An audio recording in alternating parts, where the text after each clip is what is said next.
நீங்கள் இணைந்திருப்பது தமிழொலியின் மதிய நேர பிரதான செய்திகளுடன். விரிவான செய்திகளுக்குள் செல்ல முன்னதாக முதலில் இன்றைய தலைப்பு செய்திகள். ராயபக்ஷ குடும்பத்தை காட்டிக் கொடுத்து தேசபந்து சிக்க போகும் பலர். சூரியவிவ பிரதேசத்தில் விசேட அதிரடிப்படையினரின் துப்பாக்கிச் சூட்டில் ஒருவர் பலி. புதிய கட்டத்தை நோக்கி இலங்கையின் கல்வித்துறை. நாட்டு மக்களுக்கு நுகர்வோர் விவகார அதிகார சபை விடுத்துள்ள எச்சரிக்கை. ஜாழ் கடற்கரையில் மீட்கப்பட்ட கைக்குண்டு. கொழும்பு ரயில் சேவைகளுக்கும் பாதிப்பு. அஸ்பெசும விண்ணப்பதாரர்கள் தொடர்பில் அரசாங்கம் வெளியிட்ட அறிவிப்பு. தோண்ட தோண்ட வரும் எலும்புக்கூடுகள் இன்று எடுக்கப்பட உள்ள தீர்மானம். தபால் ஊழியர்களுக்கு இம்மாத சம்பளம் இல்லை, வெளியான அதிர்ச்சி தகவல். தொடர்வன விரிவான செய்திகள். கொழும்பு காலி முகத்திடலில் நடைபெற்ற கோட்டா கோஹோம் அமைதியான போராட்டத்தின் போது ராயபக்ஷவின் கூடர்கள் நடத்திய தாக்குதலை தடுக்க தவறியமைக்காக முன்னாள் போலீஸ் மா அதிபர் தேசபந்து தென்னகோட் கைது செய்யப்பட்டு விளக்கமறியலில் வைக்கப்பட்டுள்ளார். இந்நிலையில் அவர் ராயபக்ஷ குடும்பத்தையே காட்டிக் கொடுத்து விட்டார் என அடுத்த தரப்பு ஆதரவு ஊடகம் ஒன்று செய்தி வெளியிட்டுள்ளது. அப்போதைய ஜனாதிபதி கோட்டபாய ராயபக்சவின் அறிவுறுத்தலின் பேரிலேயே தான் செயற்பட்டதாக அவர் ஏற்கனவே கூறியுள்ளார். இந்நிலையில் நேற்று கோட்டை நீதவான் நீதிமன்றத்தில் அவரது வழக்கறிஞர் இதனை தெரிவித்து தகவல்களை சமர்ப்பித்துள்ளார்.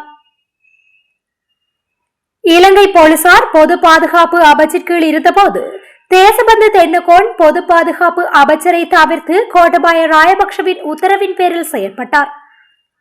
நீதிமன்றத்தில் முன்வைக்கப்பட்ட தகவல்களின் அடிப்படையில் கோட்டபாய ராயபக்ஷவும் விசாரிக்கப்பட வேண்டிய நிலைமை ஏற்பட்டுள்ளது.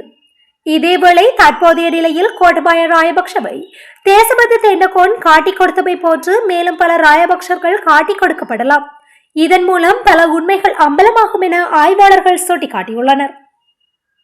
சூரியவிவ பிரதேசத்தில் இடம்பெற்ற விசேட அதிரடிப்படையினரின் துப்பாக்கி சூட்டில் காயமற்ற ஒருவர் உயிரிழந்துள்ளதாக அறிவிக்கப்பட்டுள்ளது. ஹொஸ்கோட பிரதேசத்தில் இடம்பெற்ற துப்பாக்கி சூட்டு சம்பவம் ஒன்றில் சந்தேக நபர் ஒருவரை கைது செய்ய விசேட அதிரடிப்படையினர் மேற்கொண்ட முயற்சியின் போது இந்த சம்பவம் நடைபெற்றுள்ளது. இதன்போது குறித்த சந்தேக நபர் மற்றும் அவருடன் இருந்த இன்னொருவரும் இணைந்து விசேட அதிரடிப்படையினர் மீது துப்பாக்கி சூடு நடத்தியுள்ளனர். அத்துடன் கைக்குண்டொன்றையும் எறிந்து தாக்குதல் நடத்தியுள்ளனர். அதனை அடுத்து விசேட அதிரடிப்படையினர் மேற்கொண்ட பதில் துப்பாக்கி சூட்டில் ஹொஸ்கொட துப்பாக்கி சூட்டு சம்பவத்துடன் தொடர்புடைய சந்தேக நபர் உயிரிழந்துள்ளார். மற்ற நபர் அங்கிருந்து தப்பி சென்றுள்ளார். சம்பவம் தொடர்பில் மேலதிக விசாரணைகள் முன்னெடுக்கப்பட்டுள்ளன. குடிமை உணர்வு மற்றும் ஜனநாயக விழுமியங்களை வளர்ப்பதில் அரசாங்கத்தின் பங்கை வலியுறுத்தி பாடசாலை பாடத்திட்டத்தில் சட்டத்தை அறிமுகப்படுத்துமாறு அரசாங்கத்திடம் இலங்கை சட்டத்தரணிகள் சங்கம் கோரிக்கை விடுத்துள்ளது. பிரதமர் மற்றும் கல்வி அமைச்சர் ஹரணி அமரசூரியவிற்கு எழுதிய கடிதத்தில் அந்த சங்கம் இந்த கோரிக்கையை விடுத்துள்ளது. சட்டம் அல்லது அது தொடர்பான பாடத்தை ஆரம்ப கல்வி நிலையில் கட்டாயமாகவும் உயர்தர வகுப்பில் ஒரு விருப்ப பாடமாகவும் மாற்ற வேண்டும் எனவும் இலங்கை சட்டத்தரணிகள் சங்கம் முன்மொழிந்துள்ளது. பல நாடுகள் ஏற்கனவே பாடசாலைகளில் சட்டம் கற்பிக்கின்றன என்றும் இலங்கையின் சூழலுக்கேற்ற பாடத்திட்டத்தை உருவாக்குவதில் கல்வி அமைச்சுக்கு ஆதரவளிக்க தயாராக உள்ளதாகவும் இலங்கை சட்டத்தரணிகள் சங்கம் குறிப்பிட்டுள்ளது. இந்த கடிதத்தில் இலங்கை சட்டத்தரணிகள் சங்கத்தின் தலைவர் ராஜீவ் அமரசூரிய மற்றும் செயலாளர் சதுர ஹெல்ஹேன ஆகியோர் கையெழுத்திட்டுள்ளனர். நாட்டின் பல்வேறு பகுதிகளில் உள்ள வணிக நடவடிக்கைகளில் ஈடுபடும் உரிமையாளர்களுக்கு நுகர்வோர் விவகார அதிகார சபையின் அதிகாரிகள் போல் நடித்து மோசடியான தொலைபேசி அழைப்புகள் மேற்கொள்ளப்படுவதாக தெரிய வந்துள்ளது. மோசடி தொலைபேசி அழைப்புகளில் சட்ட நடவடிக்கையை தவிர்ப்பதற்காக குறித்த வணிக நிறுவன உரிமையாளர்கள் மோசடியாளர்கள் வழங்கும் வங்கி கணக்குகளில் பணத்தை வைப்பு செய்யுமாறு எச்சரிக்கை விடுக்கப்படுகின்றது. இது தொடர்பில் நுகர்வோர் விவகார அதிகார சபைக்கு முறைப்பாடுகள் கிடைத்துள்ளதாக அதன் தகவல். இது தொடர்பில் நுகர்வோர் விவகார அதிகார சபைக்கு முறைப்பாடுகள் கிடைத்துள்ளதாக அதன் தலைவர் தெரிவித்துள்ளார். நாட்டின் பல பகுதிகளில் இருந்து இதுபோன்ற முறைப்பாடுகள் கிடைத்துள்ளதால் இவ்வாறான மோசடிக்கு இரையாக வேண்டாம் என எச்சரிக்கை விடுக்கப்பட்டுள்ளது. மோசடி அழைப்புகள் வந்தால் 1977 என்ற இலக்கத்திற்கு அல்லது 077108892 என்ற தொலைபேசி இலக்கத்திற்கு தெரிவிக்குமாறு நுகர்வோர் விவகார அதிகார சபை வணிக உரிமையாளர்களிடம் கேட்டுள்ளது. யாழ் வடமராட்சி கிழக்கு மாமுனை பகுதியில் இன்று மதியம் கைக்குண்டொன்று மீட்கப்பட்டுள்ளது. மாமுனை கடற்கரை பகுதியில் கைக்குண்டு ஒன்று இருப்பதை கடற்படையினர் அவதானித்துள்ளனர். பின்னர் உடனடியாக விரைந்து செயற்பட்ட கடற்படையினர் கைக்குண்டை பாதுகாப்பான முறையில் மீட்டனர். மீட்கப்பட்ட கைக்குண்டினை கடற்படையினர் மருதங்கனி போலீசாரிடம் ஒப்படைத்துள்ளதுடன் இது சம்பந்தமாக மேலதிக விசாரணைகளை மருதங்கனி போலீசார் மேற்கொண்டு வருகின்றனர். தெமட்டகொட ரயில் நிலையம் அருகே ரயில் ஒன்று தவறான பாதையில் சென்றதால் ஏற்பட்ட இடையூறு காரணமாக மருதாணிக்கும் கொழும்பு கோட்டைக்கும் இடையேயான ரயில் சேவைகள் தாமதமாகியுள்ளன. நேற்று மாலை 6:45 மணிக்கு மருதாணியில் இருந்து காலிக்கு இயக்கப்படவிருந்த கடுகதி இரவு தபால் ரயிலும் இதனால் தாமதமாகியுள்ளது. இந்த இடையூறு காரணமாக மேல் மற்றும் கீழ் திசைகளில் இயக்கப்பட வேண்டிய அனைத்து ரயில்களும் தாமதமாகவே இயக்கப்படும் என இலங்கை ரயில்வே தெரிவித்துள்ளது. இலங்கையில் 3/2 குடும்பங்களை சேர்ந்தவர்கள் நலத்திட்ட உதவிகளுக்காக விண்ணப்பித்திருந்ததாக அரசாங்கம் உத்தியோகபூர்வமாக அறிவித்துள்ளது. இதன் அடிப்படையில் அரசாங்கத்தின் நலத்திட்ட உதவிகளை பெற்றுக் கொள்வதற்காக சுமார் 37 லட்சம் குடும்பங்கள் அஸ்விஸ்ம பெற விண்ணப்பித்துள்ளதாக தெரிவிக்கப்படுகின்றது. இலங்கையில் மொத்தமாக 52 லட்சம் குடும்பங்கள் வாழும் நிலையில் அஸ்விஸ்ம நலத்திட்டத்திற்காக 3/2 குடும்பங்கள் விண்ணப்பித்துள்ளன.